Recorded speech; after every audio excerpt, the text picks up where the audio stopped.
We're going to start the show with opening statements.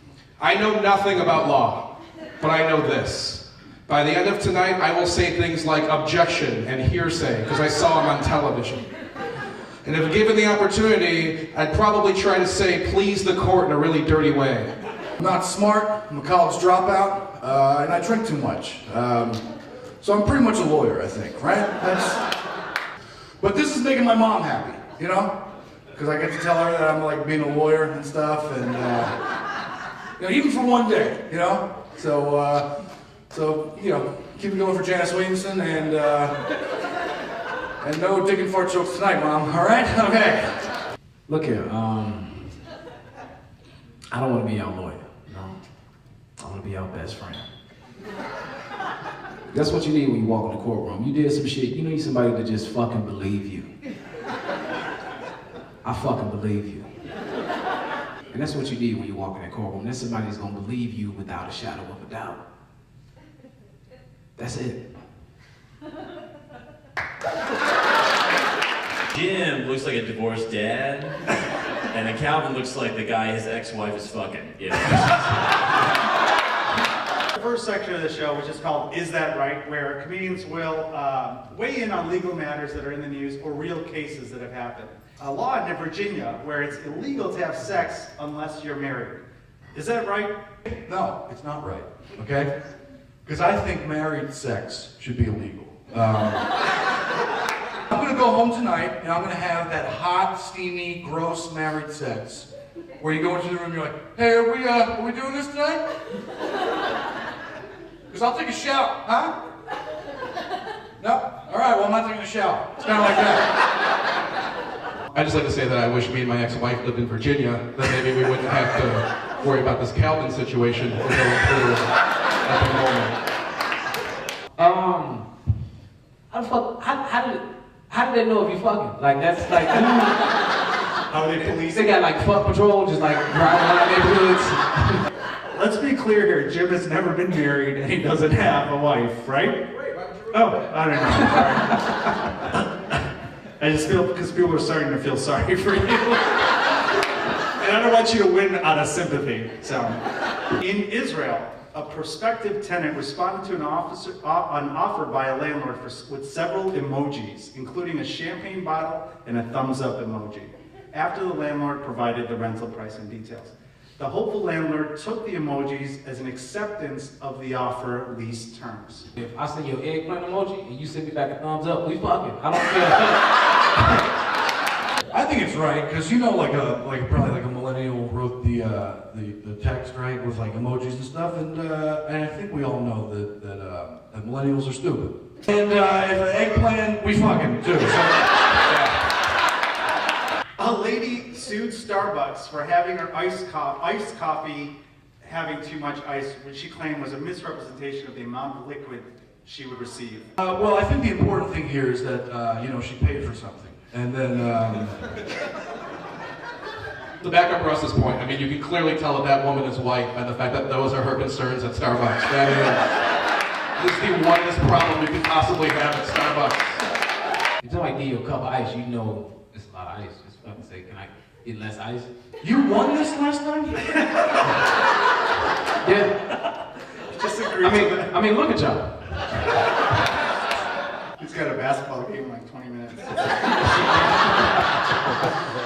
Address the court with following real-life cases, taking a side, which is kind of like persuading the audience. Self-driving vehicles struck festival-goers leaving the Coachella Music Festival. Luckily, nobody was killed, but lawsuits did ensue. Ladies and gentlemen of the court, all my clients were trying to do was enjoy a nice, quiet weekend at Coachella. During Post Malone's third encore, Rockstar, of course, all of a sudden, this car came in and brutally injured my clients.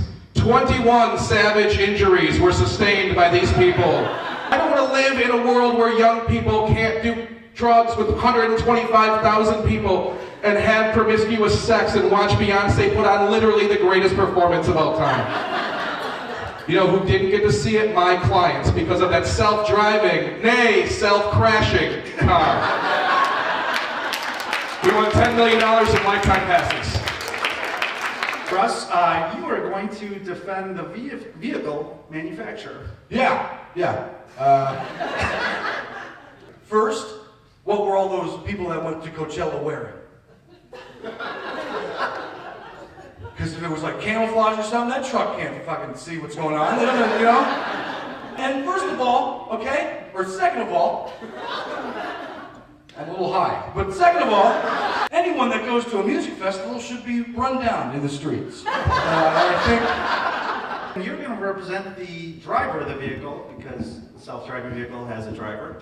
Oh man, my client sat in the driver's side of the car, and while at Coachella, he did some Coachella shit. The car is really at fault because the self-driving mechanism didn't allow him to take control of the vehicle. But he is a witness for the people that the car hit. So it kind of balances out. So sometimes as lawyers, as some of the lawyers know, you have to represent people that you might not agree with or are very difficult to represent. Recently, comedian Bill Cosby was found guilty on 3 counts of sexual assault. Defend his actions. What did he really do?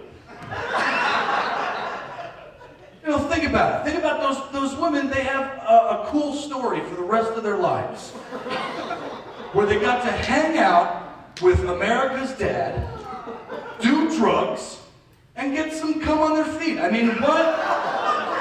Like, he didn't have sex with them, okay? Or maybe he did. I didn't look at the case, but.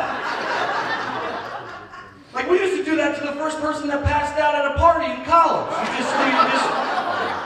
I feel like this videotape's gonna be used against me at some point. Like, you know how like sometimes you just have an extra Spanish fly in your pocket and like it's hard to hang on to them, you know what I mean? So sometimes it falls into a drink. Well, that happened to Bill Cosby 47 times, and I've said enough. Okay. You have 7 more minutes. 7 more minutes, sorry. How can, quote unquote, someone get off the sex offender registry, hypothetically speaking? It's just a couple emails. What would be your tagline for your own law firm? It'd be Calvin Evans. I know you ain't do that shit. Divorce attorney for people who get married multiple times and be like, call Jim Flanagan when you leave your man again. And that would be yeah. Mine would be Williamson, Epstein, and Shapiro, and the tagline is, "We got the Jews." It almost seems like you have them hostage. Like, I don't know. Come to the point of the show where you have to give your closing arguments. Guys, we had a hell of a time today, huh?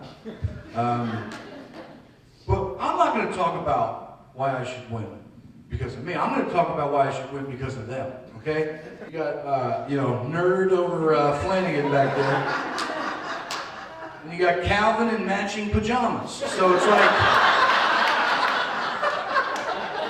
I do agree with Russ that we should definitely pick someone who respects the court enough to put on pants, but I think that's what I would go for in a lawyer. When we started tonight, I set out with one goal, and it was to prove to you guys that I know nothing about law, and I did. I don't know what the prize is, but I assume it's free tickets to come back here. And I've won this show 2 times. And, frankly, I'm tired of coming back. Who thinks Russ Williamson would? Returning champion Calvin Evans? Jim Flanagan, everybody.